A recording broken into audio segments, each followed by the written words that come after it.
വളരെ ദുരൂഹത നിറഞ്ഞ വഴിയിലൂടെയാണ് ഇപ്പം നമ്മൾ സഞ്ചരിക്കുന്നത്. ദേ കേട്ടില്ലേ, ദുരൂഹത നിറഞ്ഞതെന്നും പ്രേതവും യക്ഷിയുമൊക്കെ ഉണ്ടെന്നും പറഞ്ഞ് പേടിപ്പിച്ച് എന്നെയും മക്കളെയും കൊണ്ടുവന്ന് കാണിച്ച സ്ഥലമാണിത്.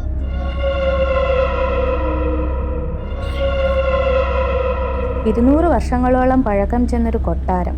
തിരുവിതാംകൂർ രാജവംശത്തിൻ്റെ വേനൽക്കാല വസതിയായിരുന്നു ഈ കൊട്ടാരം. പടുകൂറ്റൻ മരങ്ങൾക്കിടയിൽ കൗതുകവും ദുരൂഹതയും നിറഞ്ഞ ഇടവഴികളും നാലുകെട്ടുകളോടും കൂടിയ കുട്ടിക്കാനത്തെ ഒരു കൊട്ടാരം. അതാണ് അമ്മച്ചി കൊട്ടാരം. ഈ പഴക്കം ചെന്ന കൊട്ടാരം 60 വർഷത്തോളമായി നോക്കി നടത്തുന്നത് ധർമ്മലിംഗം എന്ന പേരിലുള്ള ഈ കാര്യസ്ഥനാണ്. കുഞ്ഞിലെ ഏറ്റവും കൂടുതൽ കണ്ട് പേടിച്ചിരുന്നതും ഇപ്പോഴും മലയാളത്തിലെ ഹൊറർ സിനിമകളിൽ ഏറ്റവും ഇഷ്ടപ്പെട്ട ഇന്ദ്രിയം എന്ന സിനിമയുടെ ലൊക്കേഷനാണ് ഈ കൊട്ടാരം. മാത്രമല്ല ലൂസിഫർ, കാർബൺ തുടങ്ങി ഹിറ്റ് സിനിമകളിലും ഈ കൊട്ടാരം നമുക്ക് കാണാവുന്നതാണ്.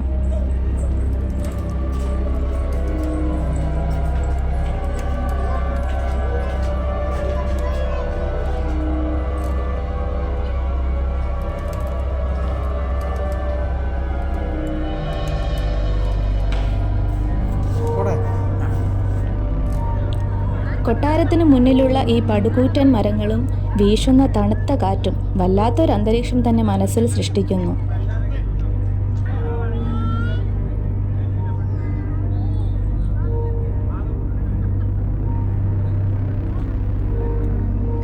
കുട്ടിക്കാനത്ത് നിന്നും കഷ്ടി 1.5 കിലോമീറ്റർ മാത്രമാണ് ഈ കൊട്ടാര വളപ്പിലേക്കുള്ളത്.